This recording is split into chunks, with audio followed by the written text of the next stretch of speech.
السلام عليكم ورحمة الله وبركاته. الحمد لله وكفى وسلام على عباده الذين اصطفى. أما بعد فأعوذ بالله من الشيطان الرجيم. بسم الله الرحمن الرحيم. الله لا إله إلا هو الحي القيوم لا تأخذه سنة ولا نوم له ما في السماوات وما في الأرض من ذا الذي يشفع عنده إلا بإذنه يعلم ما بين أيديهم وما خلفهم ولا يحيطون بشيء من علمه إلا بما شاء وسع كرسيه السماوات والأرض ولا يؤوده حفظهما وهو العلي العظيم. لا إكراه في الدين قد تبين الرشد من الغي فمن يكفر بالطاغوت ويؤمن بالله فقد استمسك بالعروة الوثقى لا انفصام لها والله سميع عليم. الله ولي الذين آمنوا يخرجهم من الظلمات إلى النور والذين كفروا أولياؤهم الطاغوت يخرجونهم من النور إلى الظلمات أولئك أصحاب النار هم فيها خالدون. بارك الله لنا ولكم في القرآن العظيم ونفعنا وإياكم بالآيات والذكر الحكيم. درود شريف পড়ি। اللهم صل على محمد وعلى آل محمد كما صليت على إبراهيم وعلى آل إبراهيم إنك حميد مجيد.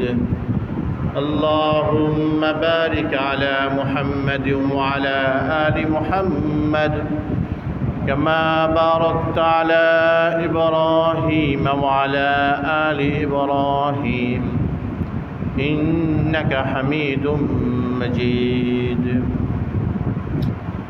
আজকে জুমা পূর্ব বয়ানের মজলিসে সমবেত মুসল্লিয়ান ইকরাম, সম্মানিত মুরব্বী সাহেবান, আল্লাহ রাব্বুল আলামিনের আলী শান দরবারে অসংখ্য অগণিত শুকরিয়া জ্ঞাপন করছি, যিনি আমাদেরকে জুমার নামাজ আদায় করার জন্য আল্লাহর ঘর মসজিদে আসার তৌফিক দান করেছেন। এজন্য অন্তরের অন্তঃস্থল থেকে একবার কালিমাতু শুকর আদায় করি আলহামদুলিল্লাহ। পবিত্র কোরআনের যত আয়াত আছে, এই আয়াতগুলোর মধ্যে সবচেয়ে দামি আয়াত হলো আয়াতুল কুরসি। সবচেয়ে দামি আয়াত কি? সবচেয়ে দামি আয়াত হলো আয়াতুল কুরসি। আয়াতুল কুরসি এমনই এক দামি আয়াত, বুখারী শরীফ এবং মুসলিম শরীফে এই আয়াতুল কুরসি সম্পর্কে বিভিন্ন ফজিলতের কথা আছে। নাসাই শরীফে আছে, কোনো ব্যক্তি যদি প্রত্যেক ফরজ নামাজের পর আয়াতুল কুরসি পড়ে, তাহলে ওই ব্যক্তির জান্নাতে যাওয়ার মাঝে মাত্র বাধা হলো মৃত্যু। সুবহানাল্লাহ।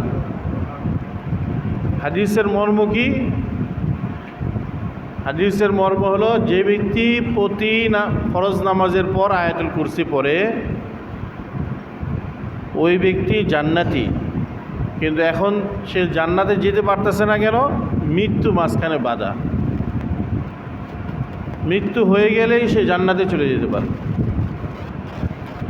মৃত্যুটাই শুধু তার বাধা, এছাড়া আর তার কোনো বাধা নাই। আয়াতুল কুরসি পড়নেওয়ালা ব্যক্তি জান্নাতি। জান্নাতে যাওয়ার আর তার মধ্যে জান্নাত আর ওই পড়নেওয়ালা ব্যক্তির মধ্যে শুধুমাত্র একটা প্রতিবন্ধক আছে, একটা বাধা আছে। সেই বাধাটা হলো মৃত্যু। মরণের সাথে সাথে সে জান্নাতে চলে যাবে।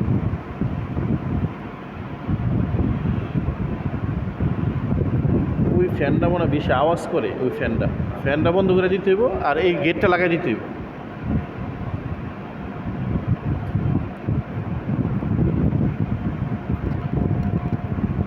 আর গেটটা লাগাই দেবে, এই গেটটা লাগাই।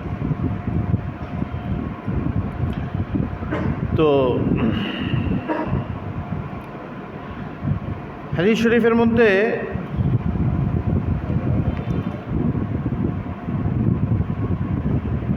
এই কথা আছে যে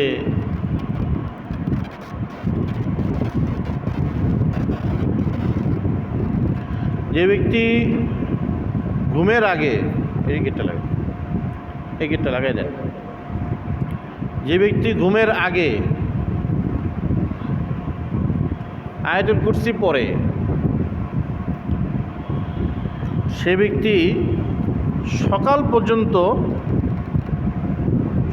শয়তান থেকে সে হেফাজত থাকে। সুবহানাল্লাহ। অনেক মানুষ আমরা আছি, রাতে ঘুমাইলে ভয়ঙ্কর ভয়ঙ্কর স্বপ্ন দেখি।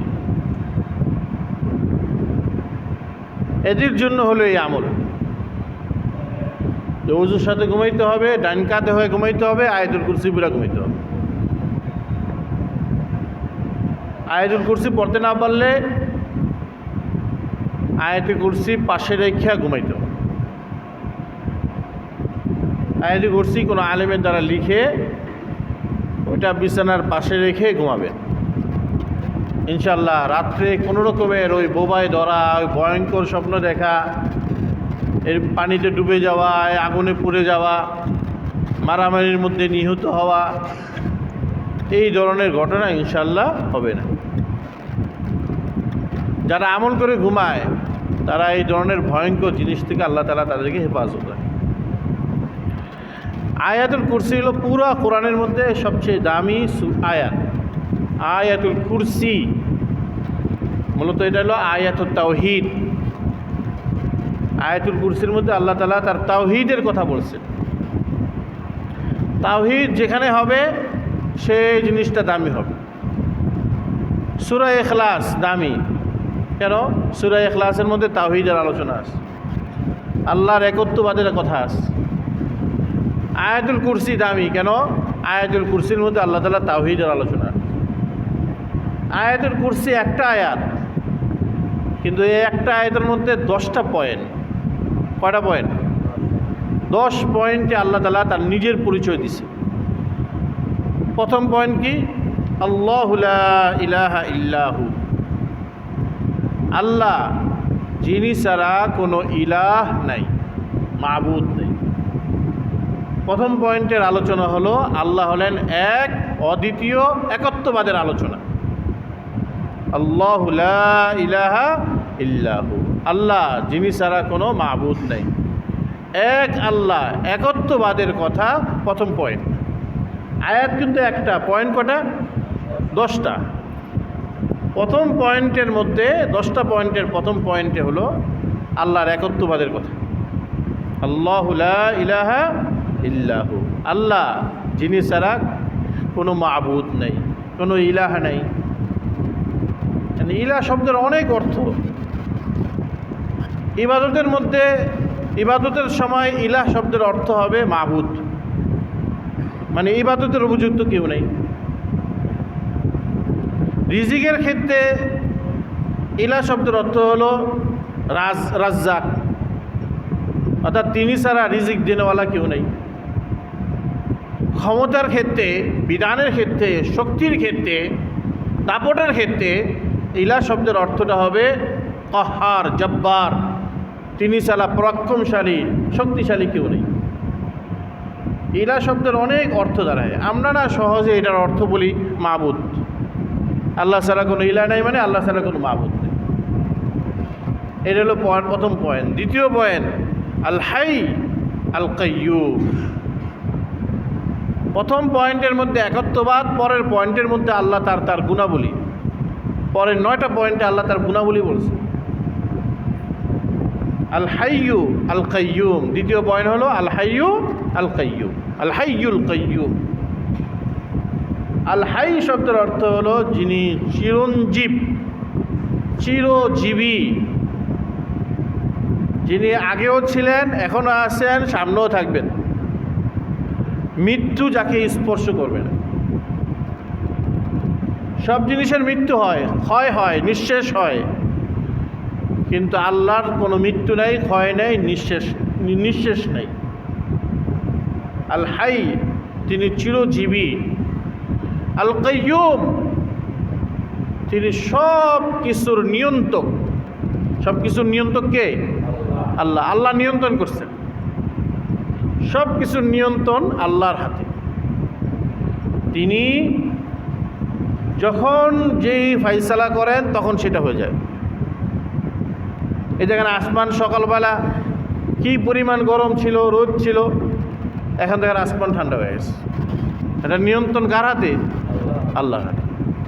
পৃথিবীতে কত ক্ষমতাধর সরকার ছিল, সেই সরকারদের কোনো খবর নেই, ক্ষমতা চলে গেছে। নিয়ন্ত্রণ কার হাতে? আল্লাহর হাতে। সুস্থ মানুষ অসুস্থ হয়ে গেছে, অসুস্থ মানুষ সুস্থ হয়ে গেছে। কার ক্ষমতায়, কার নিয়ন্ত্রণে এমনটা হয়েছে? আল্লাহর নিয়ন্ত্রণ। আল হাইয়ু, আল্লাহ তাআলা চিরজীবী। আল কাইয়ুম, তিনি সব কিছুর নিয়ন্ত্রণ।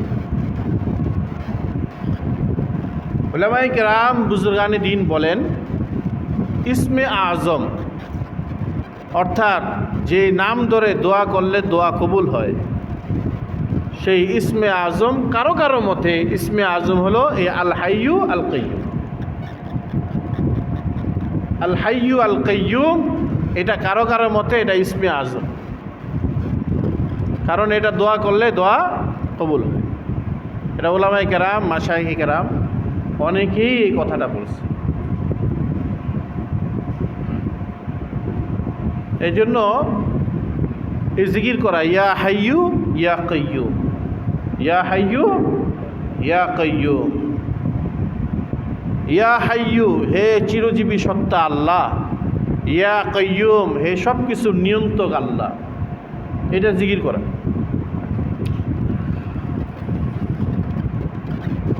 আমার একজন পীর, বর্তমানে আমি যার তত্ত্বাবধানে চলি, আমার পীর, আমার মুরব্বী, যাত্রাবাড়ি মাদ্রাসার মুর্শিদ শেখ মুহিউস-সুন্নাহ মাওলানা শাহ মাহমুদুল হাসান দামাত বারাকাতুহু, বর্তমানে আমার পীর। 2022 26শে মার্চ, আজকে 2026 31শে জুলাই, প্রায় 4 বছর, 4 বছর, 4 বছর ধরে তার সাথে সম্পর্ক। এই 4 বছর তিনি আমার শুধু একটা জিকির শিখাইছেন, শুধু একটা জিকির করতে দিয়েছেন। যে জিকিরটা তার পীর, ভারতের বিশ্ববিখ্যাত বুজুর্গ মুহিউস-সুন্নাহ মাওলানা আবরারুল হক সাহেব তাকে দিয়েছেন।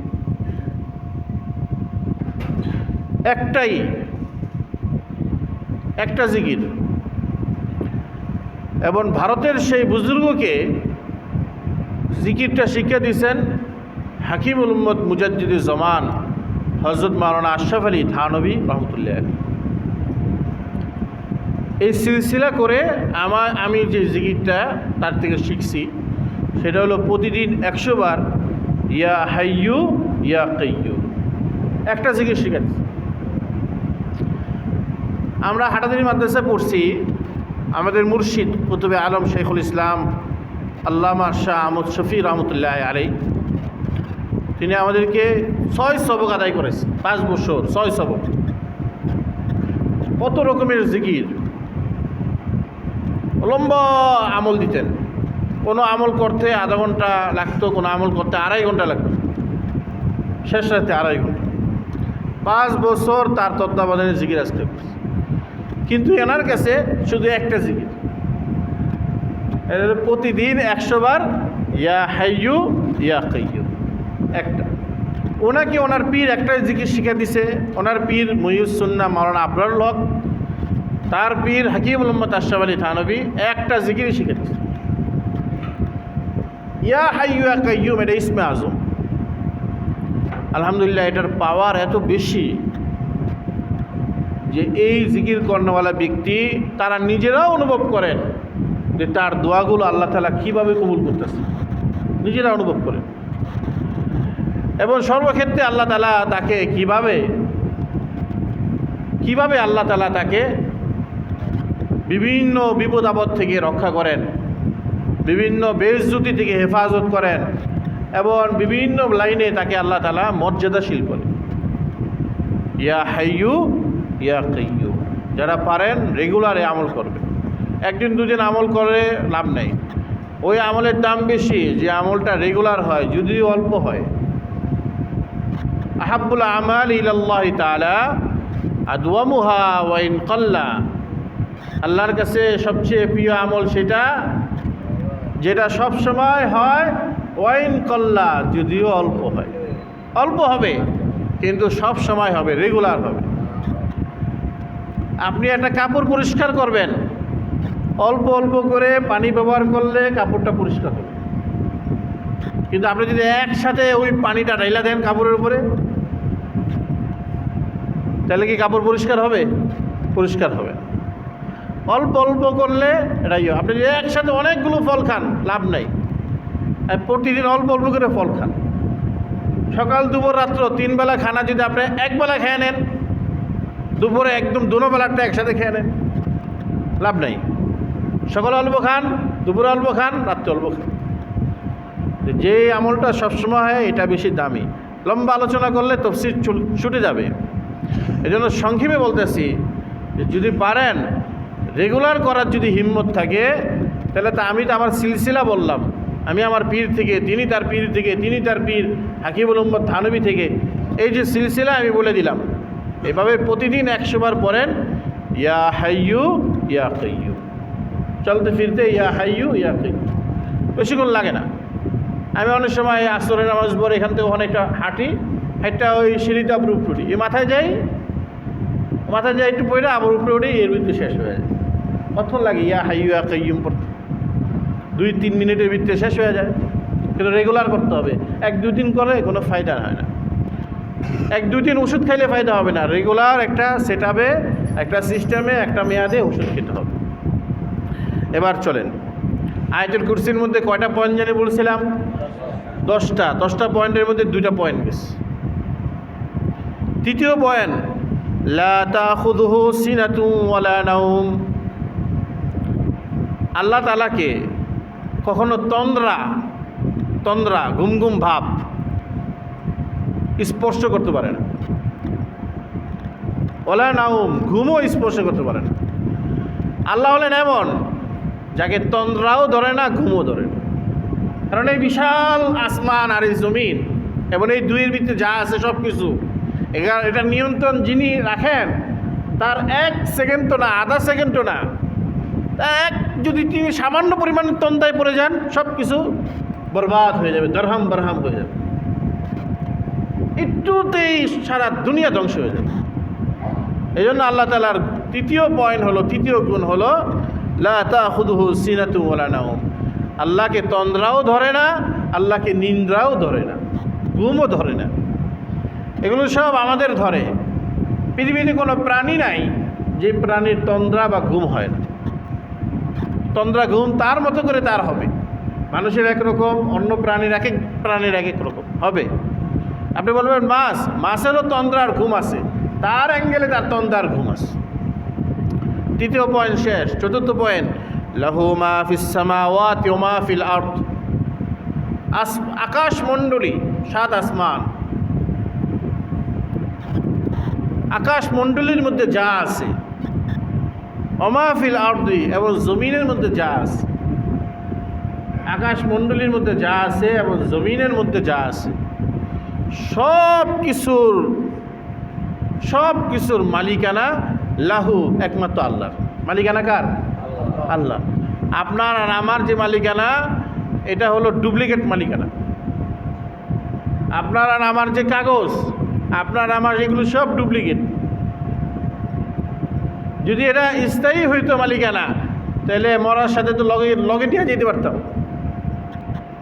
এটা তো মালিকানা অস্থায়ী, রেখে চলে যেতে হয়।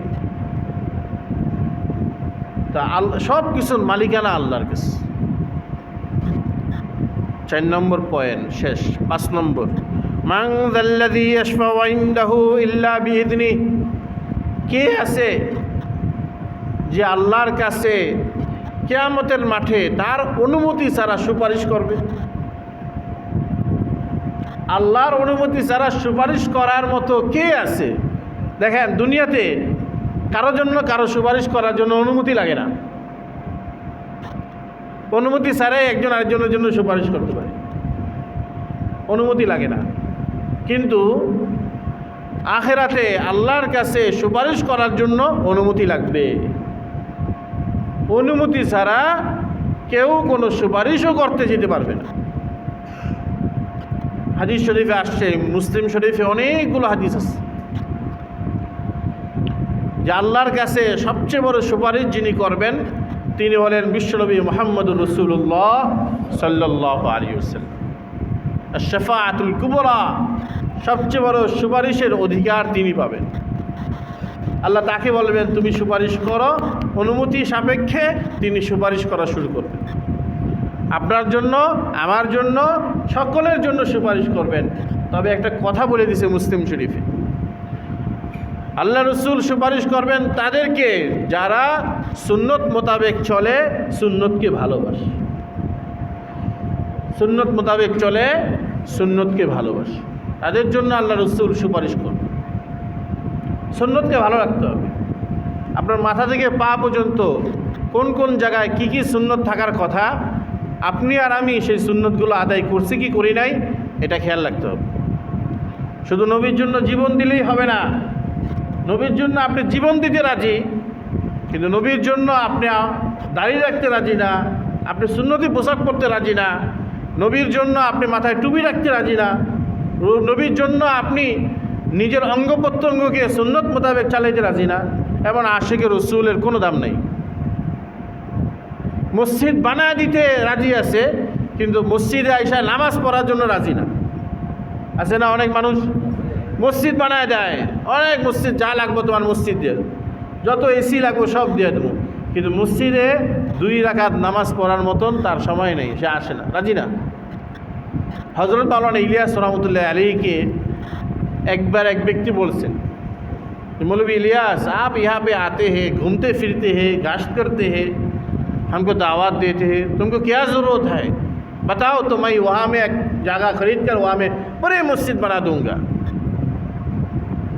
তুমি আমাদের কাছে আসো, বারবার ঘোরাফেরার দরকার কি? ওনারা মনে করে হুজুররা মনে যায় যে মসজিদ করানোর জন্য আর মাদ্রাসা করার জন্য, এটাই যায়। তো উনি বললেন যে এত মাওলানা ইলিয়াস সাহেব বলছেন যে আপনার কাছে আপনার ওই টাকা পয়সা নেওয়ার জন্য আসি নাই, ওই টাকা পয়সা দিয়ে বড় মসজিদ বানাবো এই জন্য আসি নাই। আমি আপনাকে চাই, আপনি আসেন মসজিদে নামাজ, ফরজ নামাজটা পড়ে চলে যান।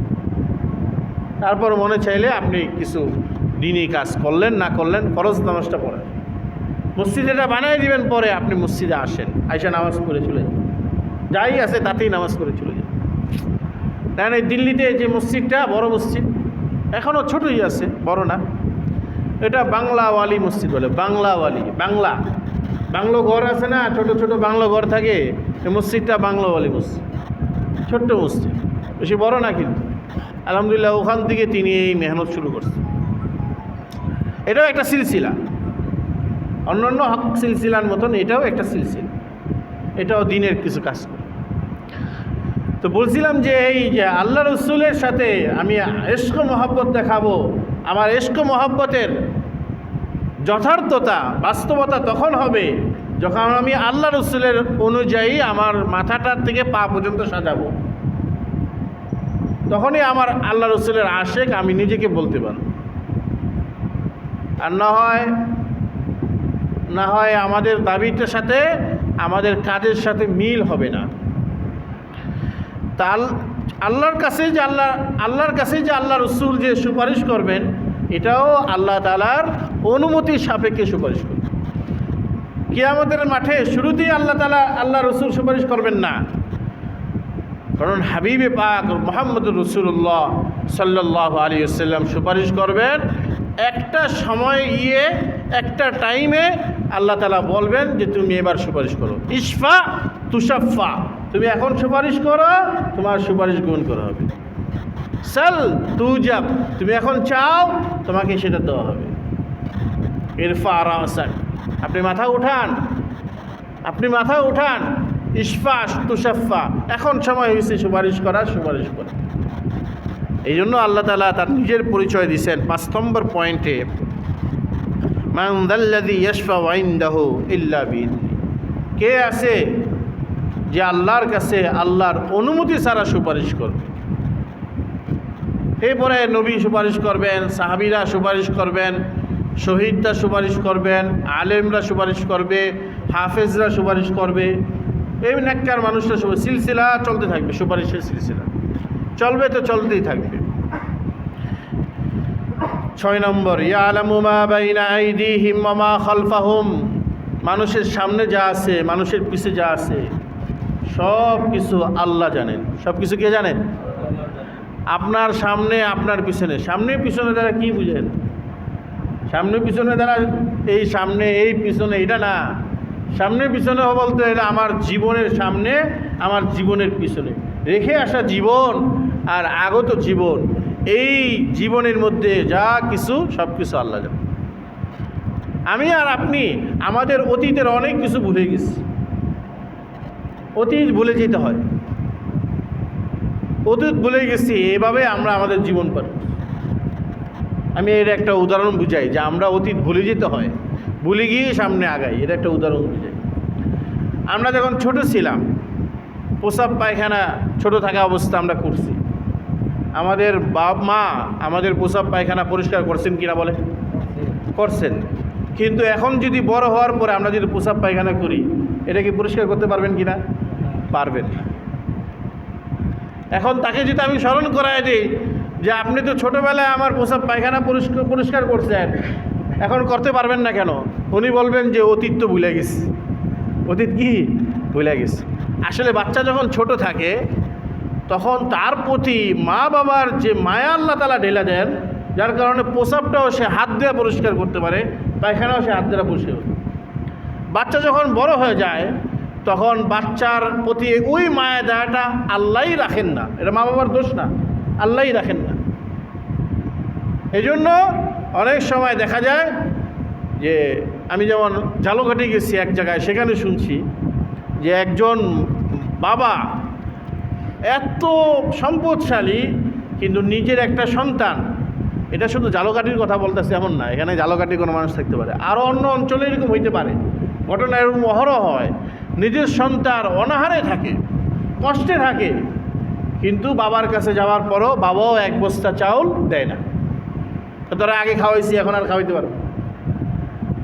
এটা একটা উদাহরণ বুঝাইলাম। অথচ আগে বাচ্চার জন্য, বাচ্চা যখন ছোট ছিল, সন্তান যখন ছোট ছিল, তখন তার জন্য জান প্রাণ দিয়ে দিত, সব দিয়ে দিত। তো অতীতের অনেক কিছু আমরা ভুলে যাই, কিন্তু যিনি ভুলেন না তিনি কে? আল্লাহ। আল্লাহ অনেক কিছু ভুলেন, সব কিছু আল্লাহর থাকে। এই জন্য 6 নম্বর পয়েন্ট, ইয়ালামু মা বাইনা আইদিহিম ওয়া মা খালফাহুম। আল্লাহ তাআলা মানুষের অতীত, মানুষের ভবিষ্যৎ, পিছনের এবং সামনের সব কিছু আল্লাহ জানেন। 7 নম্বর, ওয়ালা ইউহিতুনা বিশাইইম মিন ইলমিহি ইল্লা বিমা শাআ। আল্লাহ তাআলা ইলমের মধ্যে কোনো কিছুই আমরা আয়ত্ত করতে পারি না। আল্লাহর ইলমে কি আছে, আল্লাহর জানার মধ্যে কি আছে, আল্লাহর জ্ঞান ভাণ্ডারে কি আছে, কোনো কিছুই আমরা আয়ত্ত করতে পারি না। কখন যে ভূমিকম্প হবে এটা আমরা আয়ত্ত করতে পারি না, বুঝতে পারি না। কখন যে দেশের কি পরিস্থিতি হবে এটা আমরা আয়ত্ত করতে পারি না, বুঝতে পারি না। এই আবহাওয়াবিদ এরা কিছু বলতে পারে না। এই ভূগোল তত্ত্ববিদ তারা কিছু বলতে পারে না, গোয়েন্দা সংস্থা তারাও কিছু বলতে পারে না। তবে আল্লাহ যদি চান, ইল্লা বিমা শাআ, আল্লাহ যতটুক চাইবেন ততটুকুই আমরা জানতে পারি। অনেক বড় একটা বিষয়, সকলেই এটা জানতে পারি নাই কেন, বড় একটা জিনিস চোখের সামনে ঘটছে, বুঝতে পারি নাই কেন, আল্লাহ চান নাই। ছোট ছোট ছোট জিনিস সবাই বুঝতে পারছি, কে চাইছেন? আল্লাহ চাইছেন।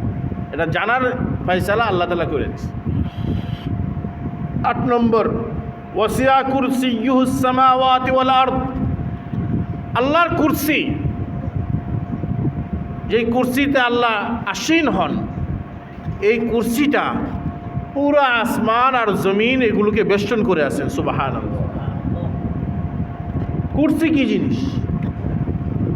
কেউ কেউ বলেন কুরসি মানে আল্লাহর আরশ, আরশ যেটা কুরসি সেটা, এটা কেউ কেউ বলেন। ওলামাদের মধ্যে ইখতিলাফ আছে। হযরত হাসান বসরি বলেন আরশ এবং কুরসি একই জিনিস, এটা হযরত হাসান বসরির কথা। অন্যান্য ওলামারা বলেন যে কুরসি হলো যেটা আরশের থেকে ছোট কিন্তু আসমানের চেয়ে বড়। সুবহানাল্লাহ। কুরসি যদি আসমানের চেয়ে বড় হয় আর আরশের থেকে ছোট হয়, তাহলে আল্লাহর আরশ তো আসমানের চেয়েও বড় হবে। কি কুদরতের কথা আল্লাহ তাআলা এখানে বলছে। আল্লাহ তাআলার কুরসি যেটা আরশের থেকে ছোট হবে, আসমানগুলোর থেকে বড় হবে, সেই কুরসি পুরো আসমান আর জমিন বেষ্টন করে আছে। সব কিছু আল্লাহ তাআলার ক্ষমতার মধ্যে আছে। আমরা যত পাওয়ারই দেখি না কেন, জ্ঞান বুদ্ধিতে, শক্তি ক্ষমতায়, অর্থ ঐশ্বর্যে, সৌন্দর্যে, লাবণ্যতায় এবং সন্তানাদিদের বংশের গোষ্ঠীর যত পাওয়ারই দেখায় না কেন, দল সহ আঞ্চলিকতা সহ, এগুলো আল্লাহর কাছে কিচ্ছু না। কত শক্তিশালী জাতিগুলোকে আল্লাহ তাআলা দুনিয়াতে ধ্বংস করে দিছে। আদ, সামুদ, বিশাল বড় বড় জাতি আল্লাহ তাআলা তাদেরকে ধ্বংস করে দিছে। তাদের নিশানা পর্যন্ত পৃথিবীতে নাই। এই ভারতবর্ষের মধ্যে সবচেয়ে শক্তিশালী ক্ষমতাধর ছিল ব্রিটিশ সাম্রাজ্যবাদ।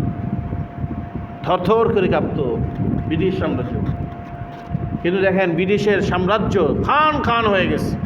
এক টুকরা বাংলাদেশ হয়েছে, আরেক টুকরা পাকিস্তান হয়েছে, আরেক টুকরা ভারত হয়েছে, আরেক টুকরা বার্মা হয়েছে, আরেক টুকরা তিব্বত হয়েছে, আরেক টুকরা আফগানিস্তান হয়েছে। এই 6 রাজ্য নিয়ে সাম্রাজ্য করত, খান খান হয়ে গেছে। কোথায়? সোভিয়েত ইউনিয়ন, রাশিয়া কেন্দ্রিক কত বড় ছিল, এগুলো সব খান খান হয়ে গেছে। তৎকালীন পারস্য, বিশাল পারস্য, যেটা ফ্রান্স থেকে শুরু করে একেবারে ইরান পর্যন্ত ছিল, এই বিশাল সাম্রাজ্য ফ্রান্স থেকে ইরান, দেখেন এটা খণ্ড খণ্ড হয়ে কোথায় ফ্রান্স আর কোথায় ইরান, খান খান হয়ে গেছে। উমাইয়া খেলাফতের আমল, আব্বাসিয়া খেলাফতের আমল পুরো আরব ভূখণ্ডে ছিল। খেলাফতে ওসমানিয়ার আমল সারা পৃথিবীব্যাপী ছিল, নাই। আল্লাহর ইচ্ছায় আল্লাহ সব ভাগ ভাগ হয়ে গেছে। আমাদের এই কেরানীগঞ্জটাও ছিল এক টুকরা, এটাও 2 ভাগ হয়ে গেছে। এরকম কত কিছু ভাগে ভাগে ভাগে ভাগে হয়ে গেছে, কোনো কিছু থাকে না, সব কিছু আলাদা, টুকটাক টুকটাক সব শেষ। চলেন 9 নম্বর, ওয়ালা ইয়াউদুহু হিফযুহুমা, আসমান আর জমিন যেটাকে বেষ্টন করে আল্লাহর কুরসি, এই আসমান আর জমিন সংরক্ষণ করা, আসমান আর জমিনকে নিয়ন্ত্রণ করা, এই নিয়ন্ত্রণ করতে আল্লাহর কোনো কষ্ট হয় না। আল্লাহর কোনো কি হয় না ভাই? কষ্ট হয় না। অথচ আমাদের সামান্য থেকে সামান্য জিনিস নিয়ন্ত্রণ করতে কত কষ্ট হয়, কত বেগ পেতে হয়। সামান্য একটা দায়িত্ব আদায় করতে কত কষ্ট, কত বেগ পেতে হয়। এখান থেকে এটা করলে ওটা হয় না, ওটার থেকে এটা করলে ওটা হয় না। একটা না একটা সমস্যা এক জায়গায় না এক জায়গায় থাকে। এটা ভেঙে যায়, ওটা হয়ে যায়, এটা হয়ে যায়। শরীরটা এই দিক দিয়ে ঠিক করলে আরেক দিকটা নষ্ট হয়। সম্পদ এক দিক দিয়ে আটকাইলে আরেক দিক দিয়ে ছুটে যায়। ছেলে সন্তান একটারে মানুষ করলে আরেকটা অমানুষ হয়ে যায়। বন্ধু বান্ধব একটার লগে অন্তরঙ্গতা থাকলে আরেকটা হলো শত্রু হয়ে যায়। এরকম হয় কি হয় না? এই কিছু নিয়ন্ত্রণ করতে আমাদের কত কষ্ট হয়, কিন্তু আসমান আর জমিন, প্রতিদিন সূর্য উদিত হওয়া, প্রতিদিন সূর্য ডুবে যাওয়া, এই প্রতিদিনের অক্সিজেনের ব্যবস্থা করা, প্রতিদিনের পানির ব্যবস্থা করা, প্রতিদিনের খাদ্যর ব্যবস্থা করা, কী পরিমাণ মাছ পৃথিবীতে প্রতিদিন মানুষ খায়, কী পরিমাণ গবাদি পশুর গোশত খায়, কী পরিমাণ উদ্ভিদ খায়, কী পরিমাণ দানা পানি খায়, এগুলো সব ব্যবস্থা আল্লাহ করতেছেন।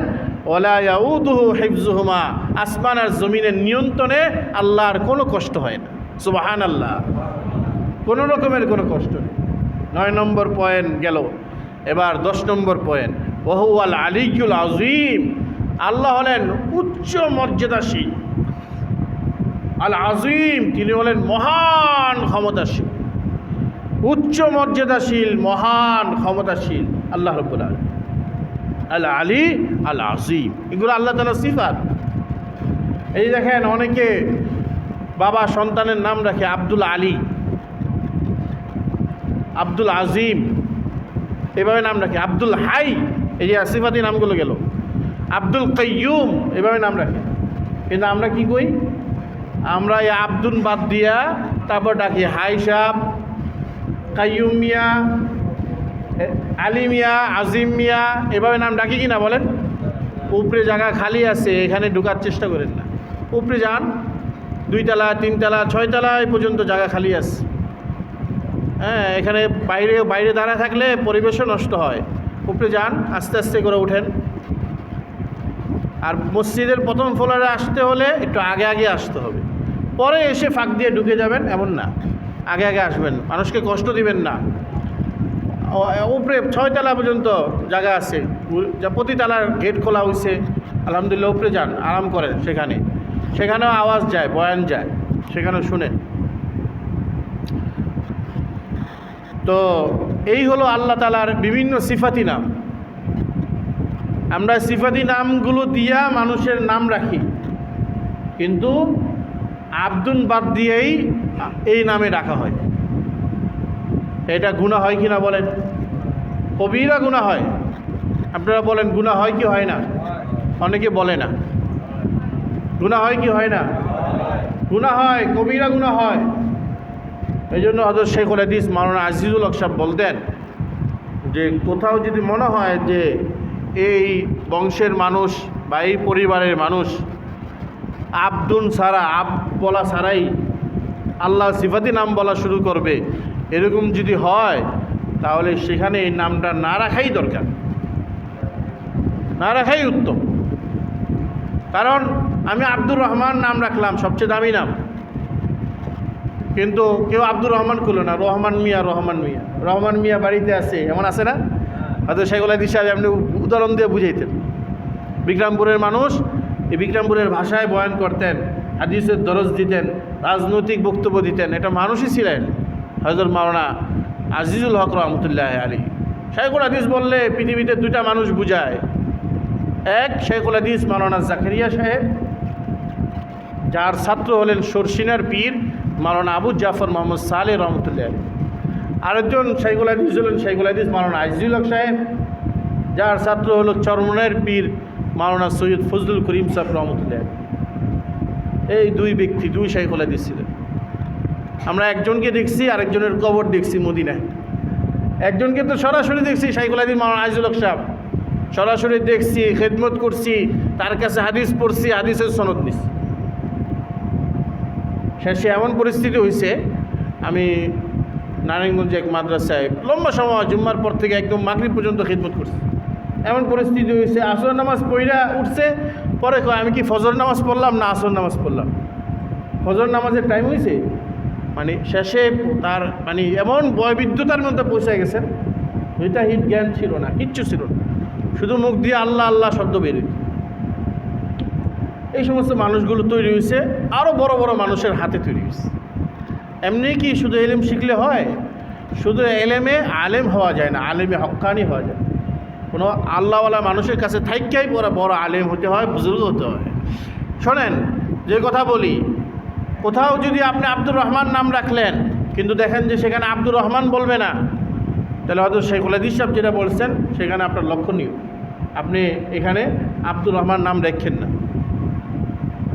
কোথাও যদি মনে করেন যে সেখানে আব্দুল জব্বার একজনের নাম রাখলাম, আল্লাহ সিফাতি নাম জব্বার, কিন্তু মানুষ জব্বার কেউ রাখবো, জব্বর মিয়া, এরকম আছে না, জব্বর মিয়া, না, এই নাম রাখবেন না। আল্লাহ তাআলা সিফাতি নামগুলো রাখবেন। আমার ইনশাআল্লাহ নিয়ত আছে, আমি আল্লাহ তাআলার যত সিফাতি নাম আছে, আল্লাহ তাআলার সিফাতি নাম কয়টা? 99টা। কয়টা? ইন্না লিল্লাহি, নিশ্চয় আল্লাহ তাআলার সিফাতি নাম আছে 99 ইসমান, 99টা নাম আছে। মান হাফিজাহা দাখালাল জান্নাহ, যে নাকি 99টা নামটা মুখস্থ করে সে জান্নাতে চলে যায়। এটা হাদিস আছে। ভারতের যে বুজুর্গের কথা বলছি, আমাদের দাদা পীর মাওলানা আবরারুল হক সাহেব রহমতুল্লাহ আলাইহি, তিনি বাংলাদেশে আসতেন, ঘুরতেন, কেউ দেখা করলে, মুসাফা করলে জিজ্ঞাসা করতেন, ভাই তোমারা নাম क्या है? বলতো যে আমার নাম অমুক। তো তোমারে আওয়ার কোই নাম হয়? তোমার এই নাম স্যার আরও নাম আছে? তো 2টা 3টা। আমাদের বাঙালিদের নামের তো কোনো অভাব নাই, 2টা 3টা 4-5টা করে नाम बोलतो। अच्छा माशाल्लाह, तुमको सारे नाम याद है, अलबत्ता तुम्हारे रब का नाम क्या है? अल्लाह। अल्लाह के बगैर उनके और बहुत सारे नाम है, तुमको मालूम है? अल्लाह नाम सराओ तार अनेक नाम आसे, तुम्हार जाना आसे नहीं? अरे ये तुम अल्लाह का बंदा हो, लेकिन इस किस्म के सारे नाम तुमको याद नहीं है, तुम कैसे बंदा हो? अभी बैठ जाओ, এখনো বসে পড়ো। ওই আরেকজন আলেম লাগাই দিত, ব্যাস এই 5 জনরে আপনি আল্লাহ সিফাতি নাম মুখস্থ করা, 99টা নামাই দিত।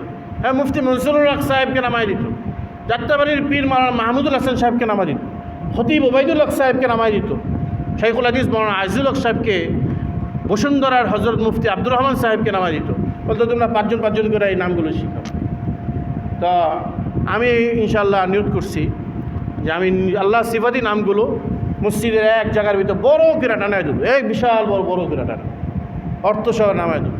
প্রতিদিন মসজিদে আসবেন, ধরেন ওই কোনায় টানা দিলাম, ওই কোনায় টানায় দিলাম, এক সাইডে, সামনে না, মানে ডাইনে বামে এক সাইডে থাকবে। মসজিদে আসবেন, 2টা করে মুখস্থ করবেন, 1টা করে মুখস্থ করবেন, পারবেন না ইনশাআল্লাহ? যদি 1টা করে মুখস্থ করেন, 99 দিনে 99 নাম মুখস্থ হবে। মান হাফিজাহা দাখালাল জান্নাহ, যে 99 নাম মুখস্থ করতে পারবে আল্লাহ তাআলা তাকে জান্নাতে ঢুকায় দেবে ইনশাআল্লাহ। আমার এই নিয়ত আছে, অনেক কাজের ব্যস্ততায় পেরে উঠি না। এই যে আল্লাহ তাআলার গুণাবলী নিয়ে কত নাম গেল, আয়াতুল কুরসি। আয়াতুল কুরসিটা এমন যেটা পুরা কোরআনের মধ্যে সবচেয়ে দামি আয়াত, আয়াতুল কুরসি। এবং নাসাই শরীফের হাদিস, যে নাকি এটা মুখস্থ করবে, মুখস্থ করার পরে প্রত্যেক ফরজ নামাজের পর একবার পড়বে, ওই ব্যক্তি জান্নাতে যাওয়ার মধ্যে শুধুমাত্র মৃত্যুই তার বাধা। মৃত্যু হওয়ার সাথে সাথে সে জান্নাতে চলে। ঘুমের আগে যে এটা পরে ঘুমাবে, সকাল পর্যন্ত শয়তান থেকে হেফাজতের দায়িত্ব স্বয়ং আল্লাহ রাব্বুল আলামিন নিজে করে। এই আয়াতুল কুরসি, কোরআন শরীফ, আপনার ইন্টারনেট চালান, প্রত্যেকেই তো ইন্টারনেট, বেশিরভাগ মানুষ ইন্টারনেট চালান। আয়াতুল কুরসি দিয়ে সার্চ দিবেন, আসবে। আয়াতুল কুরসি ওপেন করে শুনতে শুনতে ঘুমায় যান, আপনার গুনাহ হবে না লাভ হবে বলেন তো? আচ্ছা, আপনি যে গান শুনতে শুনতে ঘুমান, এটা আপনার গুনাহ হয় নাকি লাভ হয় কোন তো? নাকি লাভ হয়? কিন্তু আমাদের এখানে এই যে মসজিদ, এই যে উপরে মাদ্রাসা, বারবারই একই কথা বলি। রাজু ভাই কই আছে? রাজু ভাই, আমাদের রাজু ভাই 6 তলার দায়িত্বশীল, কই রাজু ভাই? দেখছিলাম না এখানে সেখানে রাজু ভাইরে। ও যে রাজু ভাই বসে আছে, ওই যে পিছনে দেখছি, ডাক দেন তো রাজু ভাই, ওই যে পিছনে রাজু ভাই। এই 6 তলায় অনেক ভাইরা থাকি, ওই যে আপনার পিছনেই তো বানাবো, ওই যে দেখা যায় 6 তলায় অনেক ভাইরা থাকি।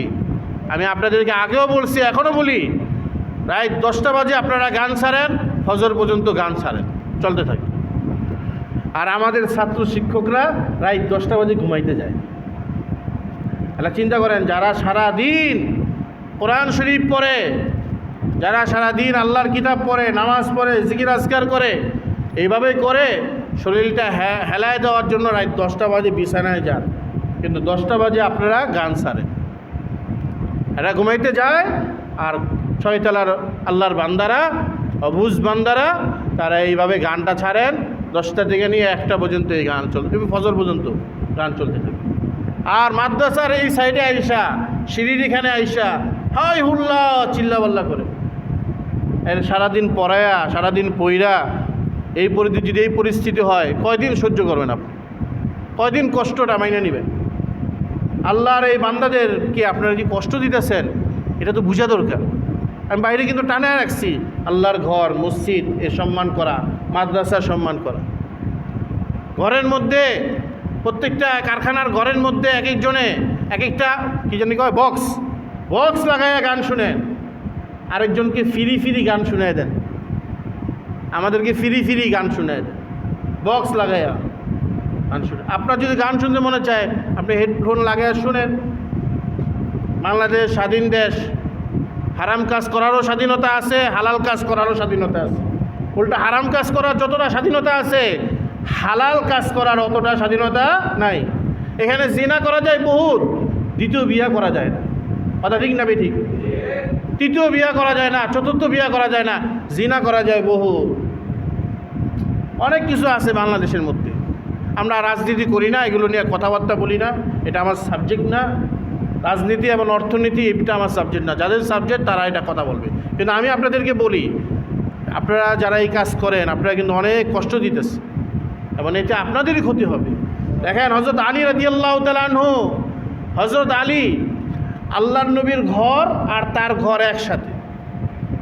হযরত আলী মিস্ত্রি আনছে তার দরজার কপাট ঠিক করার জন্য, মিস্ত্রি আনছে দরজার কপাট। মিস্ত্রিরে বলছে এই দরজাটা খুললা দূরে যাইয়া আতুরি দিয়া পেরেক মেরেক মাইরা ঠেলে নিয়ে আইবা, এখানে শুধুমাত্র কোনো রকম লাগাই দিবা। কেন? তুমি যদি এখানে পেরেক মারার জন্য আওয়াজ দাও তাহলে এই যে পাশে আল্লাহ রসুলের ঘর সেখানে আওয়াজ যাবে, আল্লাহ রসুলের কষ্ট। এখন তো আল্লাহ রসুল নাই, এটা তো সব নায়েবে রসুল। যারা কোরআন কিতাব পড়ে এরা তো নায়েবে রসুল। এগুলো তো আমাদের সভাপতি সাহেব বারবার নির্দেশনা দিছেন, আমাদের মার্কেটের ম্যানেজারকে দিয়া বারবার প্রত্যেক ঘরে ঘরে দিছে। আমি ছোট করে তাবলিগ জামাতের মতন জামাত বানায়া একজন শিক্ষক 3-4 জন ছাত্র দিয়া প্রত্যেক ঘরে ঘরে দাওয়াত দিয়ে আসছি। ওই যে রাজু ভাইরে জিজ্ঞাসা করেন, জাদু ভাইয়ের সহকারে আমি নিজেও একবার গেছি, প্রত্যেক ঘরে ঘরে দাওয়াত দিয়ে আসছি। নাম হলো মসজিদ মার্কেট। এই মার্কেটের নামের সাথে মসজিদের সাথে জুড়ানো আছে, কিন্তু তারপরও এখানে গান বাজান। অন্তত নামের পবিত্রতাও তো রক্ষা করবে, এটা বুঝার বিষয়। এটা আর কত বলবো? প্রায় 12:30 বাজে শিক্ষক আমারে ফোন দেয়, আমি তখন ল্যাপটপ নিয়ে কিতাব লিখতে থাকি। রাত যখন নীরব হয় তখন কিতাব মুতালা লেখালেখি আমি করি, ফজর পর্যন্ত আমার জীবনটা এইভাবেই চলে। আমি লিখতে থাকি, হুজুর ঘুমাইতে পারতেছি না। আমি সাথে সাথে রাজু ভাইরে ফোন দেয়, রাজু ভাই আপনার রাত 12টা বাজে 1টা বাজে আমি ফোন দিচ্ছি না, ফোনটা বসে আছে, ফোন দিই। ম্যানেজার সাহেব আপনি ফোন দিই না, আবার ঘুমিয়ে ডিস্টার্ব হয় কিনা, আরে ফোন দিই, ভাই রাজু ভাই আপনি একটু ঠিক করেন। এই যে বন্ধ করে আসে আবার যে শিখ, আরে ভাই আমি তো জানি প্রত্যেকটা ঘর মুসলমানের সন্তানরা প্রত্যেকটা ঘর চালায়। কথা ঠিক না বেটি? এই ঘরগুলো মুসলমানের সন্তানরা চালায়। আমি এখান থেকে এই কথাগুলো অনেক দুঃখের সাথে বলতেছি, অনেক কষ্টের সাথে বলতেছি। এটা কোনো আইনের সুরে বলতেছি না, এটা তো আইন, মার্কেটের আইন। কোনো ঘরে কোনো এই মসজিদ মার্কেটের কোনো ঘরে কোনো গান বাজনার আওয়াজ হবে না, এটা মার্কেটের আইন। আরে ভাই এই মসজিদের মধ্যে, এই মাদ্রাসা, এই মসজিদের মধ্যে যে বুজুর্গরা আসছেন সেই বুজুর্গদের বরকতই তো আপনারা দোকানদাররা, আপনারা কারখানারা এই বরকতগুলো পান। কত বড় আল্লাহওয়ালা বুজুর্গরা এখানে কদম রাখছে। আশেপাশে দেখেন না, আওলাদ রসুল সৈয়দ সালমান মনসুরপুরি রসুলের বংশধর, তিনি এখানে কদম রাখছেন। সরসিনার পীর সাহেব আসছেন, চরমনার পীর সাহেব আসছেন, তাবলিগের মুরব্বীরা আসছেন, সব সিলসিলার মানুষ এখানে আসে। বাংলাদেশের শ্রেষ্ঠ এক হাদিস বিশারদ শেখুল হাদিস মাওলানা আব্দুল কুদ্দুস সাহেব, তিনিও এখানে আসে। কত বুজুর্গরা এখানে আসে। ভাই যেখানে আসে এটারও তো কদর করা চাই। আমরা সবাই এই ব্যাপারে খেয়াল রাখবো তো ইনশাল্লাহ। আর কখনো আমরা গান বাজনা চালাইবো না তো ইনশাল্লাহ। কে কে নিয়ত করছেন হাত উঠান তো, ভাই গান বাজনা চালাবো না ইনশাআল্লাহ। আল্লাহ তাআলা আমাদের সবাইকে তৌফিক দান করুন।